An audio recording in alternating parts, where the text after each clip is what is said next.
It's no accident that sounds like you're leveling up in a video game. 48% of 18 to 29-year-olds have an online dating profile. Make them work for it. 45% of people say they're more frustrated with this form of dating than hopeful. There are so many people you can connect with.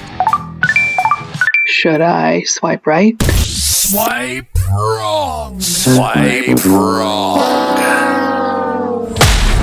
Setting the record straight on dating apps. Everyday people telling everyday stories of the swipe right world with your host, Chaos. Well, I know he had a good time. Good morning, good afternoon, good evening, and of course, good night. How you doing? Hopefully you're doing outstanding. Welcome to the Swipe Wrong podcast. I am Chaos. I'm the guy that's going to help you navigate you through some of the madness that we have going on here. It's also the number one podcast amongst people who use blow-up dolls as a passenger so they can get into the carpool lane. I know who you are. My eye is on you. Please don't get a ticket. That's going to be awkward to explain. That's really going to be awkward to explain. So we're going to continue with talking this. Well, every week I'm lucky enough to talk to somebody who's pretty amazing. This week is no different. I truly get to talk to one of the most amazing people that I've met in this journey of swipe wrongness, I guess, or swipe right to swipe wrongness. But first, let's do the housekeeping. Like, follow, subscribe. Let your friends know what's going on with the show. Email us, swipewrongpod@gmail.com. And of course, email or give a call, shoot a text, 317-426-6616. I want to know all of your stories, all the stories, everyone, and your story. Like, I think when I initially talked to somebody, like, well, do you want the dating? Just tell me your story and we'll get to whatever the crazy situation is that you have in your mind or the great situation is that you have in your mind. I just want to start with your story, and that way you can get your story out there because, I mean, it's worth a listen and it's worth telling. I promise you that. All right, moving on. So this week, another one of those people that I spoke with the Frank Talk Summit, and really got to know this person, I guess, extremely well, very well, a little bit better than I have some of the other people who were on the panel. Such a big fan of hers, like huge fan, like just one of the coolest people on the planet. She's an author. You'll know her, like Inspired Life Tapping. She does a lot of EFT. That is not electronic funds transfer. You will learn as the episode commences, and just got a great take and a great, just a great way about her. So I guess I'll just shut up. Sit back, relax, put your feet up, enjoy. Grab your popcorn, get it buttered if you want to. If you're in traffic, please do me a favor. Don't hit that person next to you. Check this one out. The video will be on YouTube. The audio will be on all the podcast platforms. And this is Allison Jayne from Inspired Life Tapping. You also hear about her book as well. And I hope you get as much out of this as I have learned from her in this whole journey.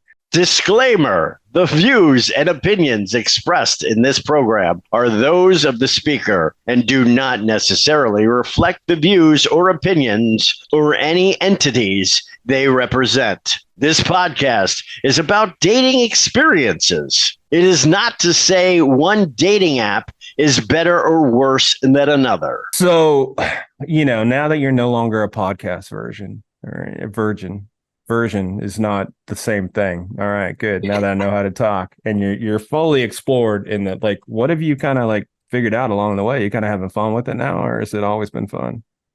For me, it's always been fun. Yeah. I love it. Yeah. I just think it's great. I love the banter. I guess I do love talking about what, my passion is, which is helping midlife women to date better. Mm-hmm. So, and for me, it's like, you're doing something good when it's like energy rising, right? Sure. So I get on these podcasts and then I feel like really good afterwards. Like I feel jazzed, like I don't feel drained, Good.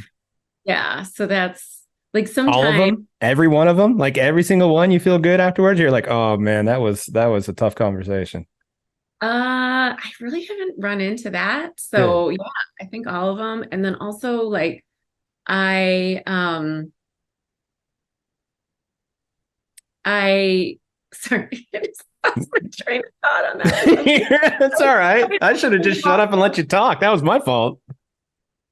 No, I was just going back through all of them and I was thinking like, which one did I struggle? There was one early on that I struggled because it's so as silly as it sounds, she had a lot of followers. And so I got a little and she was a psychologist and I got a little bit like, I was more sort of, I think I was being more formal and more of my like, therapist-y brain, which is like, I don't even need to do that. My therapist-y brain is like, fortunately or unfortunately with me all the time, as my kids will tell you. So like, but anyways, that did keep me a little bit more tongue-tied.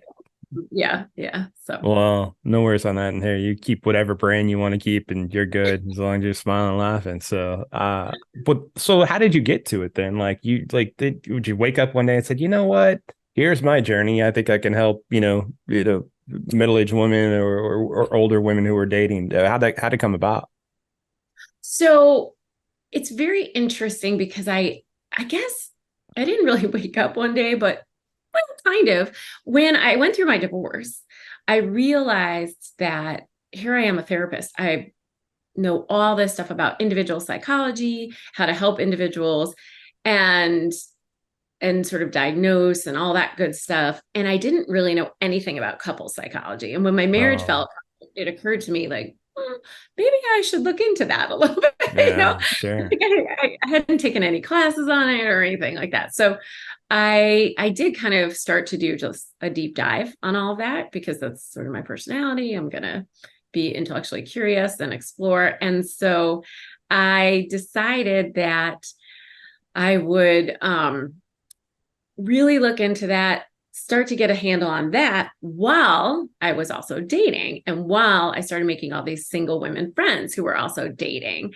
Nice. And then it occurred to me as I was, out for drinks with them or this, that, and the other, and I'd be like telling them these little tidbits and they would say, oh, wow, that's amazing. And some of it was like, sort of like basic, if you will, to a therapist, using I statements instead of saying like, you make me feel that, you say, I feel hurt when you say blah, blah, blah. Okay. That's just like a really, really basic, like therapist 101. But some of my friends would be like, wow, that's brilliant. And it occurred to me that I had all this knowledge that I should maybe be sharing with them that I wasn't sharing with them. So that was step one. And then the next thing was I was in a relationship for about a year when I first got divorced, the first person I dated. And then once I got out of that and I was really doing the like dating, like online, like swiping wrong a lot. I love your face. That's awesome. Going through all the things that everybody hates about online dating. I went through all that too. And then I started putting together almost a little bit of a file in my mind. Like I came up with a title, Date Like a Goddess. I should write this book, Date Like a Goddess. I came up with that years before I wrote the book. And I just thought, I'm going to put all this information, combining my knowledge about psychology and neuroscience with my actual lived experiences and my friends' lived experiences, and put it together as like a guide to help women. So that was sort of how I got the idea. And then it was sort of funny.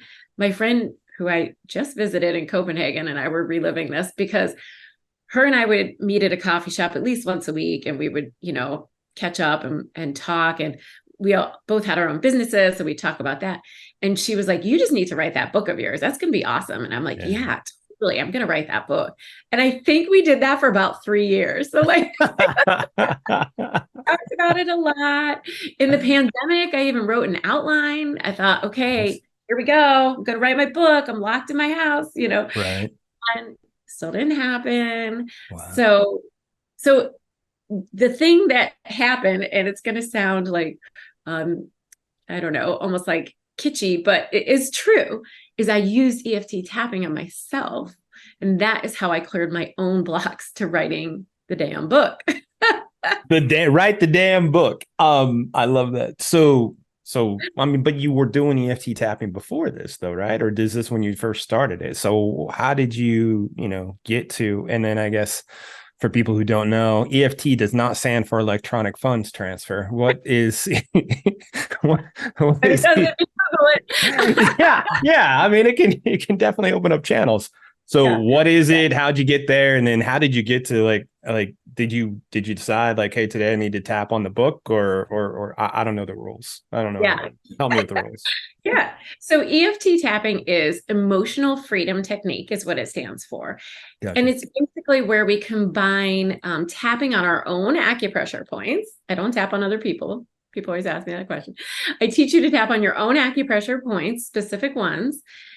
And while you're tapping on those points, you're processing some kind of emotionally laden material, right? So you are dealing with something, trauma, phobias, something that it might be really heavy, or even just something that might be a little lighter, like procrastination, fear of being seen, just avoidance strategies, all those kind of things that keep us from doing things like writing a book, right? Okay. So you can tap, and while you tap on your acupressure points, it sends a calming signal to the fight or flight part of your brain. And it basically shuts it off, because our brains can only be in either fight or flight or not, basically, or what's known as our parasympathetic nervous system. You can't be in both at once. So it's an on-off switch. And so if you are tapping while you're in this high, it's called high beta brainwave state, this high fight or flight, you tap long enough, the body eventually is like, all right, we keep getting this calming signal. We got to shut off and go into our alpha brainwave state, or our parasympathetic non-fight or flight system. So that's basically how it works. I always say it's like pouring water on the fire of an emotion. That's basically what it is. All right. The tapping is the water, and you're dumping. Yeah, I got you.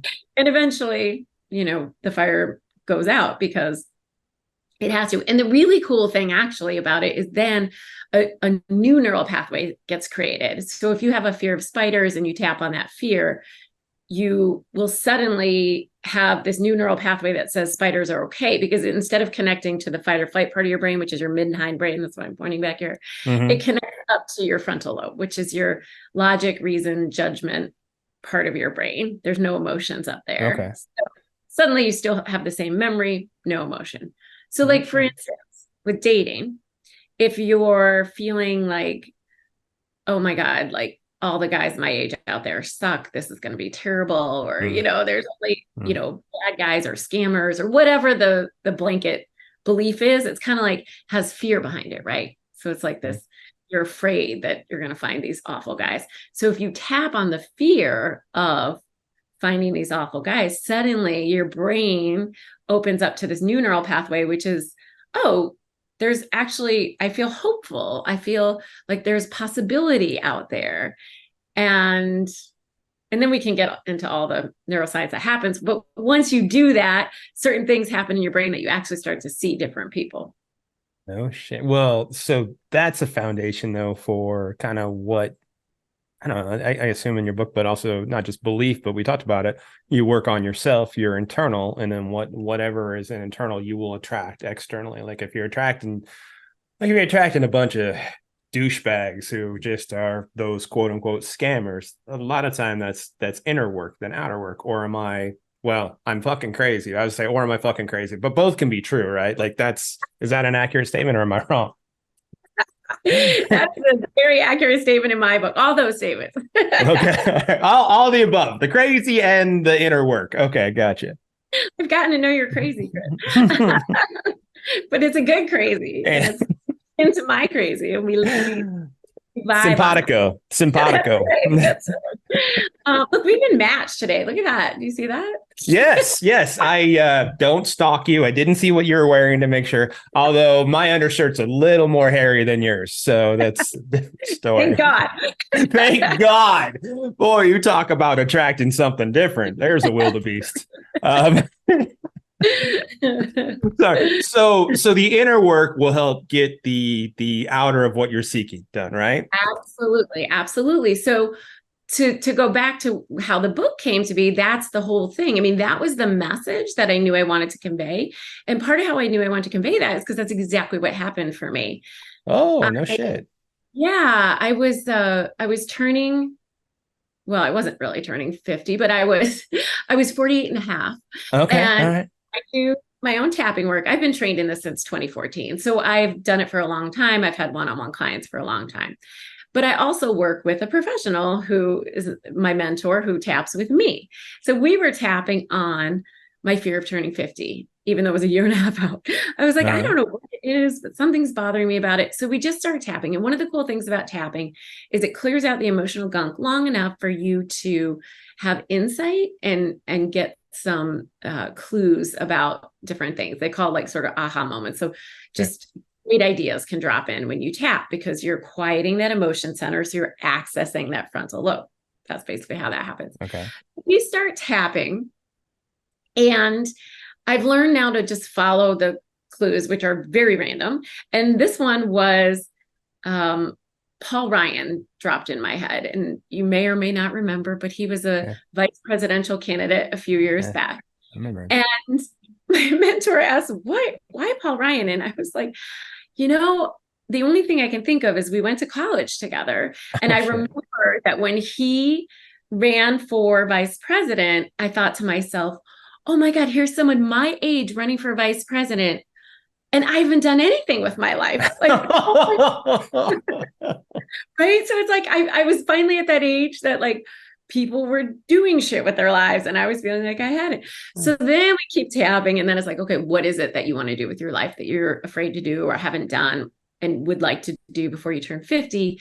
And it was write this book. Write the book. No shit. No kidding. Then I had to clear on all my blocks and fears as to why I didn't want to write the book.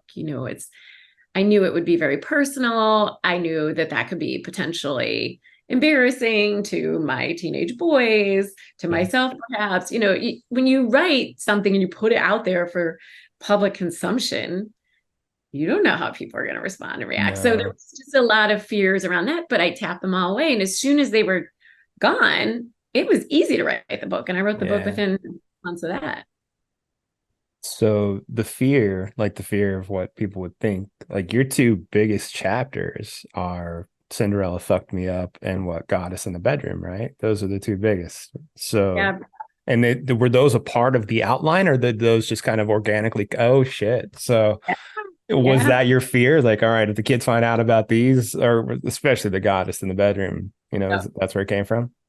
Oh, 100%. Like even when right before the book came out, at the time, must have been 17-year-old son said, "Oh, Mom, when your book comes out, I'll read it." And I was like, "Oh, no, it's all good. Thanks for the support, but you don't have to read it. You don't ever have to read it, ever." Oh, shit. I can see you thinking, hey, I'm going to audible that for you. And I'm just going to leave out these two chapters or this one chapter anyway. Let me audible it. That way you don't have to read it. And then, oh, yeah, perfect. I don't have that one. Yeah, exactly. So, but I shouldn't have worked. Teenagers are self-centered and they don't. Teenagers and half the people you probably met on the dating apps, right? Self-centered. Like I read your book and they read the back cover. I'm like, yeah, I know exactly what it's about. Yeah, that one chapter of that one time at bank. I don't know why I go to that one time at bank camp so much, but yeah, that one. So how did you get there? Like, so the Cinderella Fucked Me Up. You and I joked about that a lot when we did the thing. And so just cause I think I've heard it on your shows a lot. So in case anyone, what the fuck happened there? Tell me this one.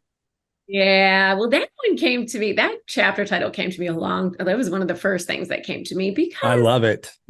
Yeah, I mean, it really, most women do too, because I really think it speaks to a lot of women and men. And I even had like a married friend say, "Oh my God, I think I'm doing this with work." So it's just this whole idea that in Cinderella, Prince Charming was literally up on a stage overlooking a sea of women. And he was getting to choose which one he wanted, right? And it sets up this dynamic and this idea that as women in the dating world, we are supposed to be chosen, and that we are supposed to be appear a certain way, be a certain way to be chosen. And we don't necessarily think about doing the choosing. And obviously when you're dating, I mean, it's obvious once you kind of clear out that old belief, but it's like, yeah, you should be discerning. They should be discerning. Everybody should be discerning. Just like when you go on a job interview, you want them to like you and hire you, but you also want to see if you actually want to work there. Yeah. And I realized I was going on job interviews like that, but I was not going on dates like that. No shit. Yeah. I was going on dates really hoping to be chosen. And I think there's also two other really dangerous ideas that come out of Cinderella, which is this concept that all the stepsisters are kind of like elbowing each other out of the way, and that there's this competition amongst women for men. And I do see it amongst single women my age, that there's a certain amount of I don't know what it is. Yeah, competition, basically. Like, well, who did you swipe on, and who are you talking to, and who, and just this a little bit of this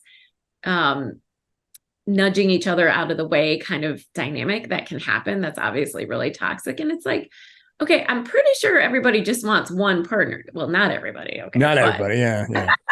Yeah, for sure. The majority of people are looking for one guy. Right. And so it's like, you don't have to like cutthroat your, neighbor, you don't have to like knock down her off her pedestal just so you get all the attention from all the guys online. If you just really want one partner, that's all you need. So there's that dynamic that I think is very toxic in our society, of just pitting women against each other. And then the third thing is, in the movie, Prince Charming does not choose from the sea of women out there trying to get his attention. He chooses from this distant woman off looking away, like not, paying any attention to him. And so I think it also sets up this thing where I know a lot of women do this, where maybe they'll be out somewhere and they'll see a guy that they're attracted to, and they sort of freeze, which is normal. That's us going to flight or freeze. But then they sort of look away and do this distant Cinderella thing, right? Like, I'm going to be aloof, and somehow he will magically be attracted to me then. Oh no, it doesn't work like that. Doesn't work like that. And I'm always telling my clients that. And like, you can speak to this as the guy, right? Like, guys need some kind of signal to come up to you. They need to know that you are open to being approached. Yeah. Like, I mean, I'll talk to almost anybody, but if I don't know, we'll just do the across the room and I'm looking and she's looking away, I'm like, why is that fucking hummingbird more fucking impressive than I am? That sucks, or whatever she's looking at. And I'll be like, all right, so it's not like you're rating she's going to be the first one I talk to or the last one I talk to. But if there's some sort of engagement, it's definitely like, okay, cool. Let's go have a conversation and see what happens.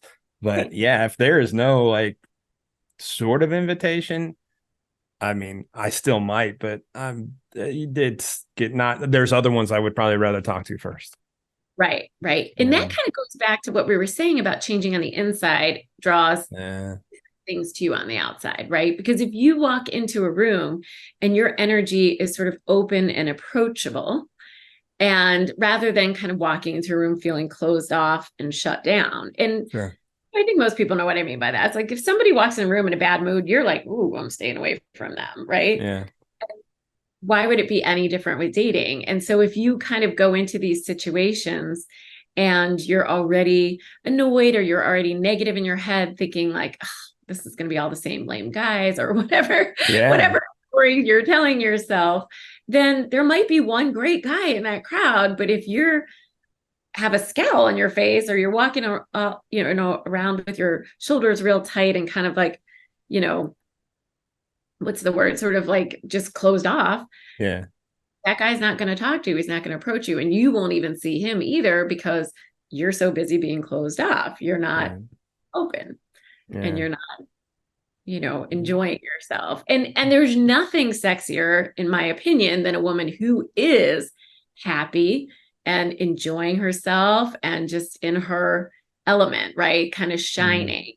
And so that's one of the big things I do talk about in the book, is you need to just live your best life, and you become magnetic in doing that, in living your best life, rather than always going out there on the hunt, or always living, like always sort of waiting for, I know a lot of women will say, oh, I don't want to go on vacation to that place. I had a friend this summer who we talked about going to Cape Cod, and she's like, well, I don't want to go to Cape Cod. No offense, but I don't want to go with you because I feel like that's like a romantic place to go. And I'd like to go with a partner. It's like, okay. Wow. You got shut down quick on that one. That's unfortunate. Yeah. But it's go ahead. They like, a lot of women, I think, well, I'll wait and do that when I find my partner. It's like, don't wait. Life's too short. Go out there and live. And you might actually find your person while you're going out there and living your life. Right.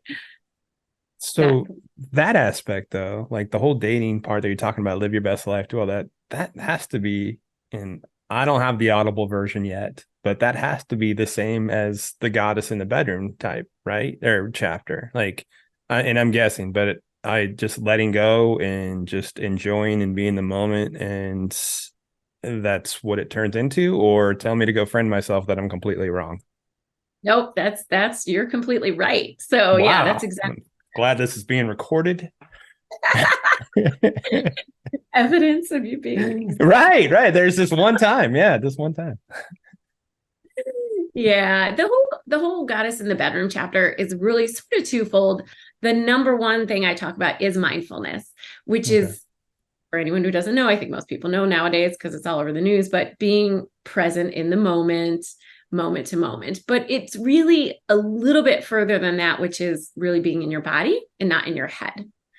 And so when we are always thinking, we get stressed out and we are wound up and we are tense and things like that. And none of that is good in sex, right? Like, no, there's no fun there.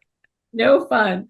So when you get out of your head and start really getting mindful, being in your body, then you're just enjoying it and you're just going along with the moment. So for some people, I'll describe it like if you ever have laughed with a baby, you just, like they laugh and you laugh and you're just in it and you're not thinking, oh, this baby is this, that, or the other, usually, right? You're just in the moment. You're really present and you're feeling the joy from that baby. And then you're feeling joy inside of you. And it's like a magical, and it feels sort of timeless. These really present moments feel kind of timeless, right? We get lost in it. And that's the idea, is doing that in the bedroom, in intimacy, is really getting lost in it. So feeling your partner like run his fingers along your skin and really feeling that, and not thinking in your head, like, I wonder what he's going to want to do next. I wonder when he's going to be done. I'm kind of tired. This and that. I wonder if he likes my body with the lights on, blah, blah, blah, blah, blah. Like all that chatter is like, no good for anybody. So get out of the chatter part of your brain, get into the moment and just feel what you're feeling physically, the physical sensations. And you have to kind of keep bringing yourself back to it because your mind will go. It's just like meditation, meditation, your mind goes, you bring it back to the breath, right? And they say that's the muscle you got to exercise in meditation, is always going back to the breath. So with this practice, mindful in the bedroom, you just always have to go back to feeling the physical sensations that you're feeling. And so one thing that happens, though, that's hard for a lot of women when you do that, is you're really giving up control and you're really having to receive. And you're just having to, let your man give you pleasure and receive it. And most guys, good guys, love that. But most women are so not used to that. We're so used to doing for and thinking about, oh, this feels good, but now I'm going to have to reciprocate, or soon I'm going to have to reciprocate, or he's been doing this for too long, I better reciprocate right now. So those are all head thoughts, not helpful, not helpful. No. So just staying in your body, until something natural moves you into a different direction, and not your thinking that moves you into a different direction. So that's what I was going to ask. So is it like a graduated scale? Once you once you've overcome and all right, you're out of your head, like the lights on always seems like it's a big one. Yeah. But and you're used to receiving the touch. Is that when you can kind of move to just enjoying more of give and take than just receive? Yeah, exactly. That's when it becomes more natural, because when you're really in the moment, just like with that laughing with the baby, Yeah. and you start playing with the baby and you're not thinking like, oh, I'm going to try to make this baby laugh more. You just are. Right. And so it's like that. It's like when you're just really in it and when you're receiving a lot of pleasure. And by the way, women are much more likely to orgasm when they practice this. So if there's any women listening who can't orgasm or you struggle with orgasming, this is the key. This will get you orgasming all over the place, which is great because we can do it a lot of times. And so you show off. Like a guy does it once and he's like, I need a fucking nap. A girl does it like 7 times. She's like, hey, you need a sandwich? I'm good. Let's just go get burgers or something. I'm sitting there going, I just want to sleep. Exactly. So that's the other thing, is that if you're not in a rush to get your guy to orgasm, then you're going to get a lot more pleasure too.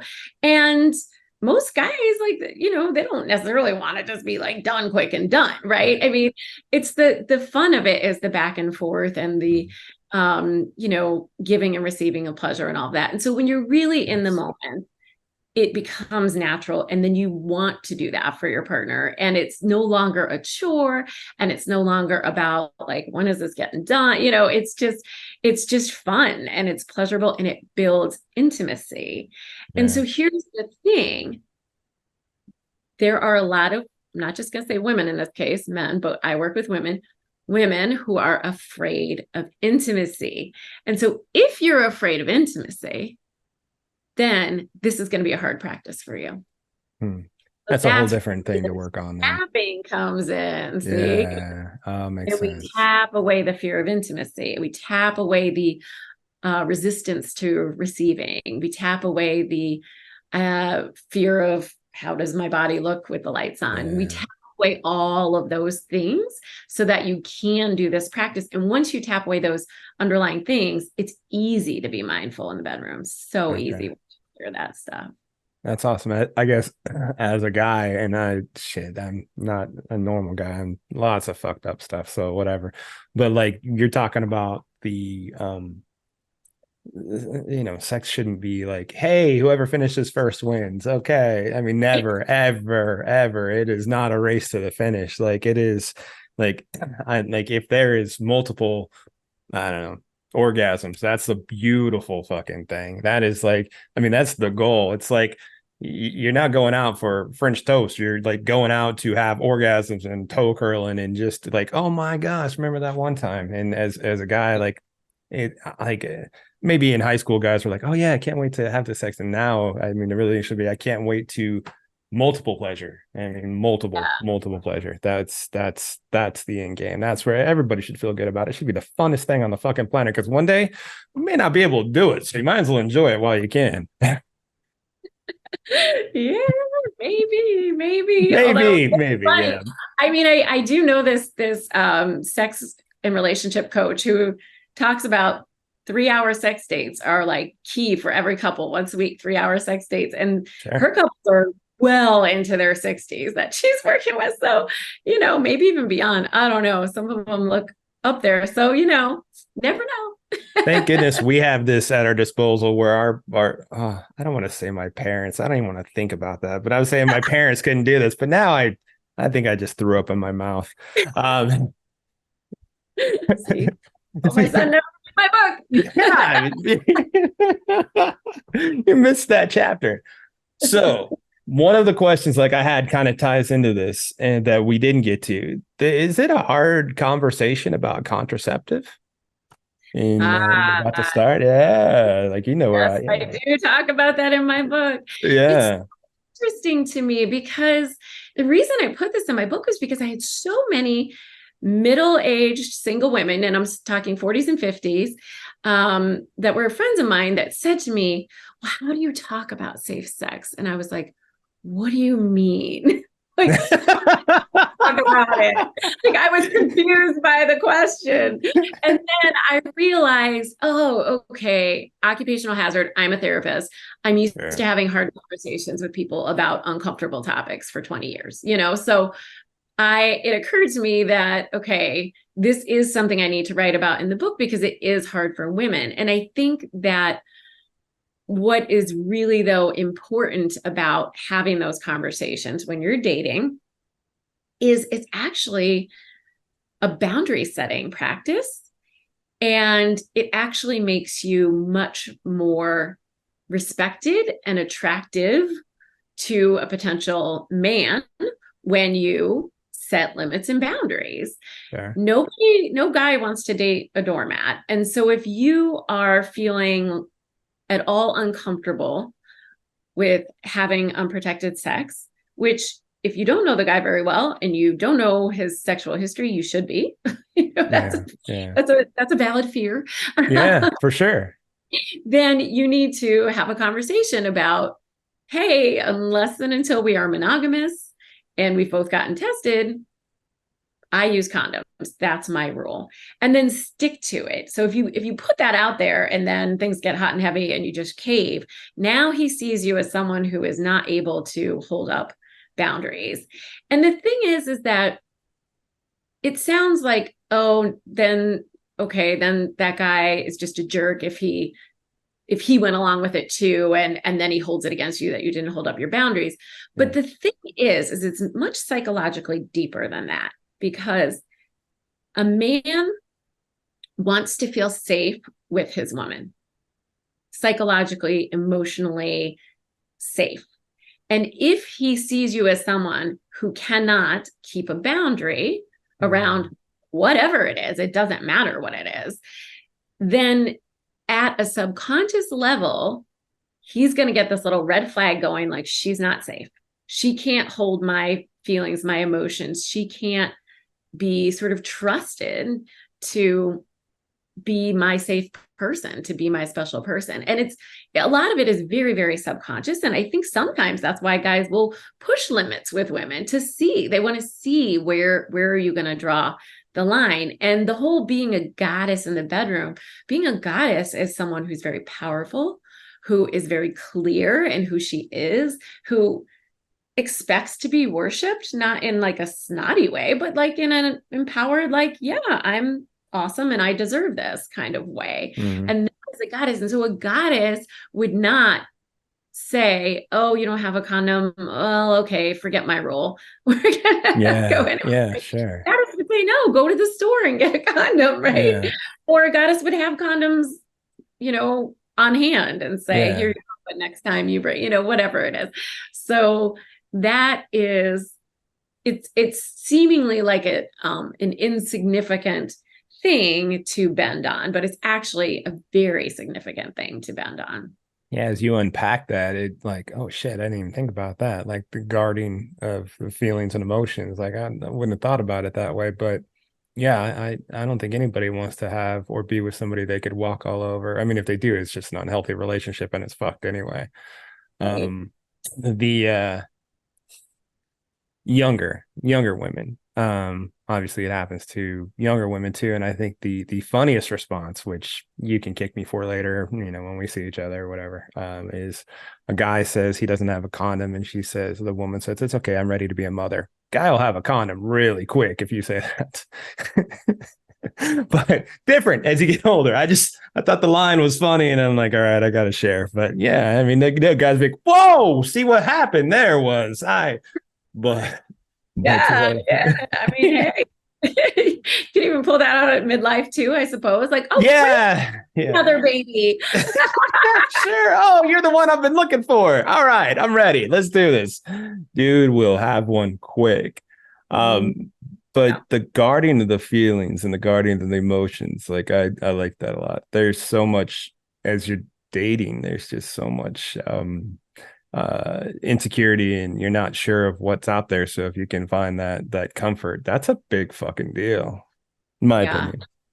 No, it's a huge deal. And it goes back to what you were saying at the beginning about when you change from the inside, you attract in different things from the outside. So if you have been someone in dating who has maybe put up with things you shouldn't have, or kind of like gotten breadcrumbs or something, I say, from a guy, then you're going to continue to attract in guys that only want to give you breadcrumbs. And then you accept that. And then they see that you do. And so then they'll hang around for a little while. But at some point, they're going to realize this thing that I'm saying, like, I can't trust her to be the strength that I'm going to need sometimes. Yeah. And so he will walk away. And that's when guys who will give breadcrumbs, give breadcrumbs, and then eventually they pull away. And the woman is devastated because she's thinking, this whole time I was sort of catering to you, putting up with your breadcrumbs, thinking you would come around, thinking you would change. But A, most people don't change a whole lot. B, they have to want to change. You cannot change someone else. And C, if you are firm with your boundaries and limits from the get-go, it's going to do one of two things. It is either going to get the guy to step up to the plate from the get-go, or it's going to make him leave out of your life. And if you fear that there's no other good guys out there, you're going to feel devastated about that. You're going to desperately chase that. You're going to have all these things. But if you tap away the fear and you just start to really get centered in, there's 8 billion people on this planet. Yeah, for sure. A lot of them are single. Yeah. This is the only guy for me, right? And so if you clear that fear, and that's hard to do, but that's where the tapping comes in. When you clear that fear, then suddenly when that guy walks away because you've set boundaries, you're like, okay, thank you, next. And then the next guy that shows up, guess what? He's a little healthier because now you're a little healthier, and like attract like. So you attract in someone vibing at your same frequency. And so if your frequency is, I'm not going to put up with shit, you're going to get guys who would not give you shit. But if your frequency is down here of like, I'll take what I can get, you're going to get guys who will narrow in on that and be attracted into that and potentially use you and all these painful things that we go through in dating sometimes. Yeah. And frequency and vibration, I think, are fucking real for sure. Like, you put that out there and it will come back to you. And then, like I've said a few times, and this, all my degrees are Facebook degrees. So that's how real my degrees are. But like, when people try to change someone else, the first thing I think about is, how hard is it for you to change a behavior in yourself? There's no fucking way you're going to change a behavior in somebody else. Absolutely. Stop eating Oreos. Try working on that behavior first, and then go to trying to change somebody else. Because you put a cold ass glass of milk and a double stuff in front of me, and I'm screwed. Well, and the other thing is like, I know sometimes when we talk about frequency and stuff, people think it's woo-woo. But first of all, if you study quantum physics, it is not woo-woo. Second of all, if you look at the research, I'm reading this book right now, Power of 8 by Lynn McTaggart, and it's mind-blowing, the power of intention setting by a group and how much more powerful they are, like healing people physically. It's wild. And this is all science-backed. But the other thing I always love to talk about is the reticular activating system. I have this here too. Sorry, go on. Yes. Yes. And that actually explains part of what might sound woo-woo, like you change on the inside and what you see on the outside changes. But it is not woo-woo. It is our reticular activating system. Right. Because that's the part of our brains that when you decide you're going to buy a Jeep, suddenly you see a Jeep like every other car on the road, right? Right. And you think to yourself, were those always here all along? Or am I, like, what's happening? Well, no, they were there all along. But your RAS is the part of your brain responsible for filtering out information. I mean, we get bombarded by tons of information all day, every day. Our brains would fry if we took it all in. So we have this filter system in our brains that filter out what it feels to be irrelevant and tunes into what it feels to be relevant. So if, for example, you were raised with a parent who had sort of a hot and cold emotional unavailability, let's say, then your brain sort of encoded the fact that emotional unavailability equals love. And so you go out there and you're in a bar and there's a guy who is sort of emotionally unavailable and maybe even acting hot and cold, or it's very subtle or whatever, your RAS is going to be like, ooh, that guy's attractive. Yeah, right. Sure. But when you do the work and you clear out some of those childhood wounds and some of the roots of that unhealthy relationship pattern that you grew up with, you go out to that same bar, suddenly you're not attracted to those guys. Suddenly you're seeing other guys who were there all along. And I love to share this story from my book of a woman who lived in a high-rise building in New York for about 8 years. And she had been dating jerks for a long time and not being treated very well. And she did a lot of work. And she did tapping and she did some Reiki and all sorts of different things, a lot of deep personal work on herself. And one day she gets in the elevator and she sees this guy who is very objectively handsome. I've seen him. She had never saw him before that day. It's pretty shocking. So she in the elevator and she sees this guy and he starts chatting with her and asks her out to coffee. And then they begin dating. And he treats her like an absolute queen. And they have this great relationship, great intimacy. And about 3 months into the relationship, he tells her, you know, I saw you all those years on that elevator and I always wanted to ask you out, but I was too shy and you never really seemed to notice me. Really? Yeah. So, and that's the first time she like really like saw that he was like, didn't even see him before in her mind? Didn't even see him before. No shit. Never even noticed him. You know, you texted me that video about the water. The water thing. I sent that to my uncle and my cousin are both chiropractors. So I sent that to them and they're like, yeah, they showed this in chiropractic college when they went. I was like, no shit.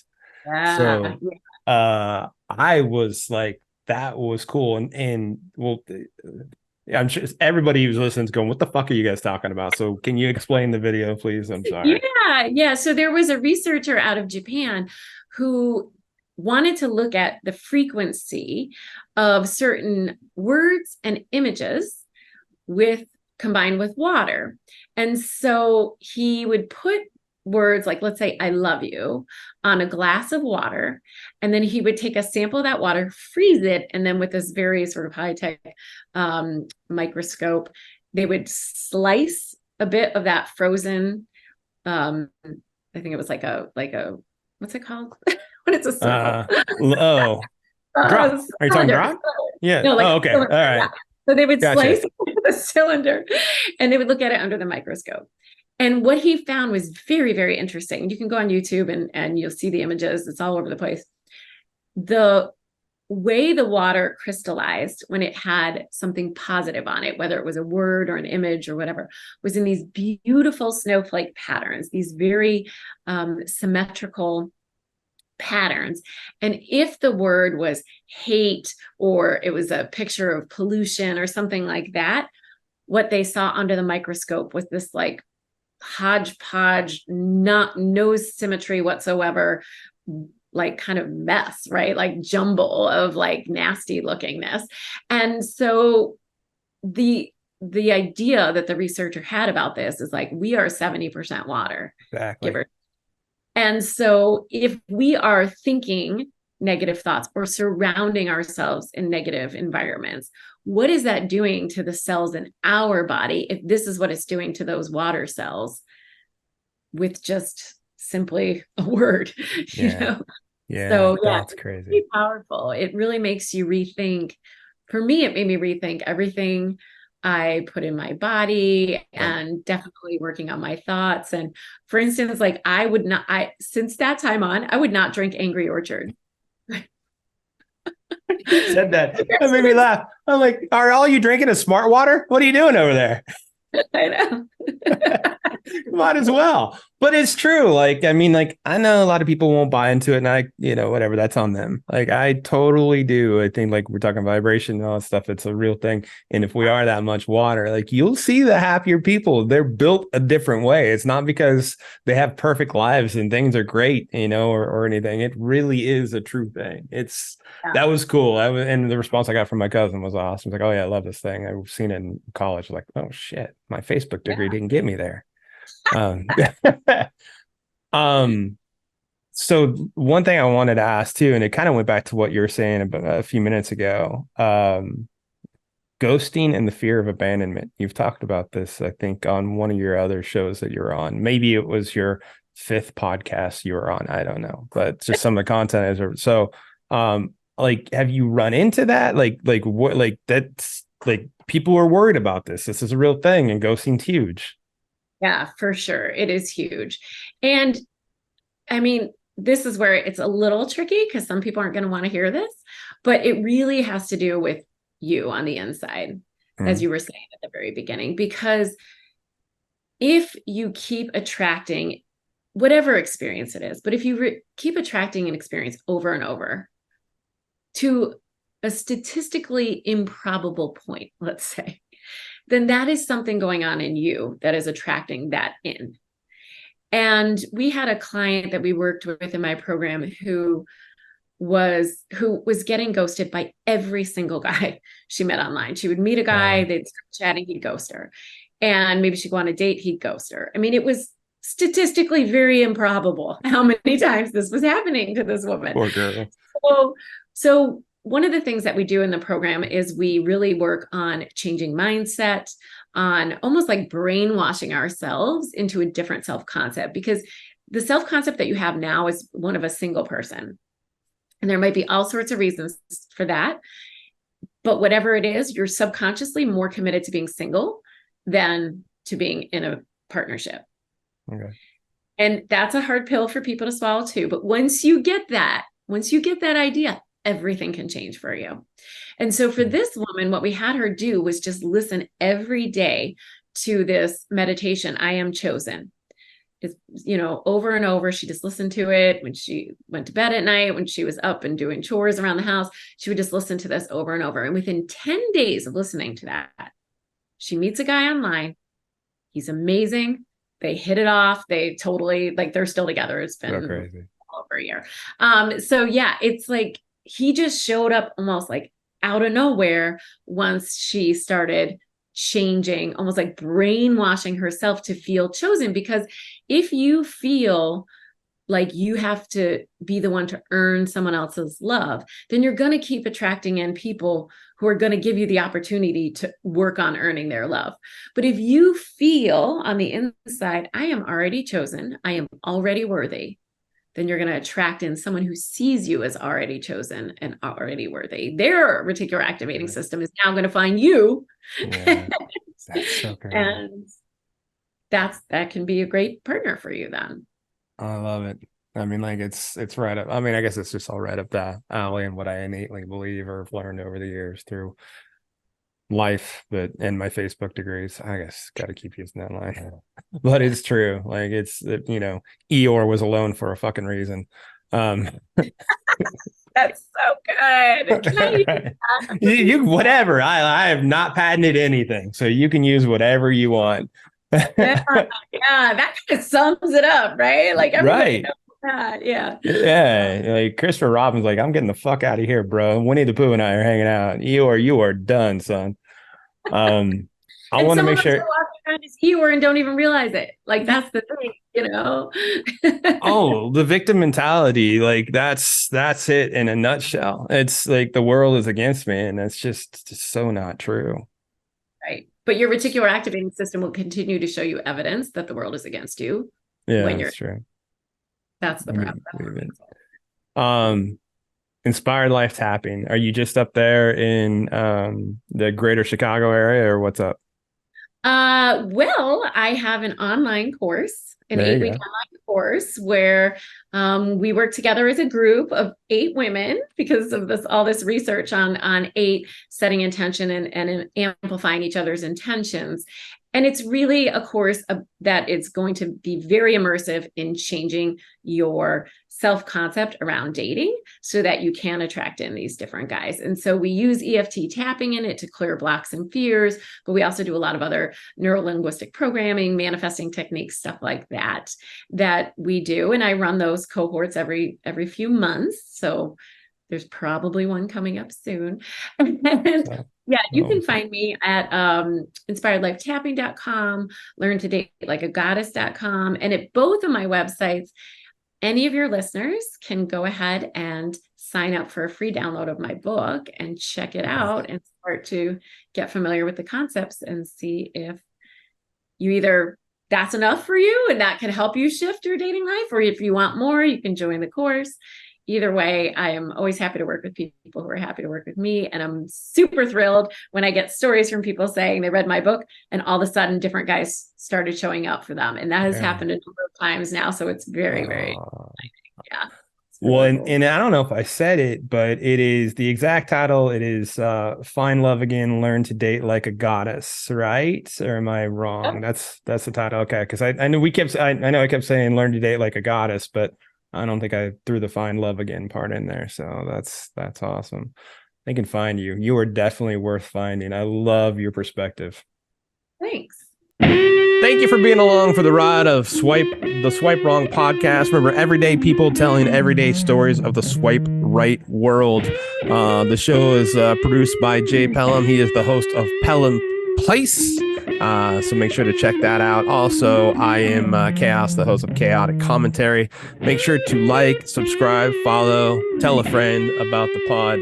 And if you have something that you want to share, please, we want to hear from everybody and get everybody's stories as much as we possibly can. Email us at swipewrongpod@gmail.com. Give us a call, leave us a voicemail. Let us know if it's okay to call you back. 317-426-6616.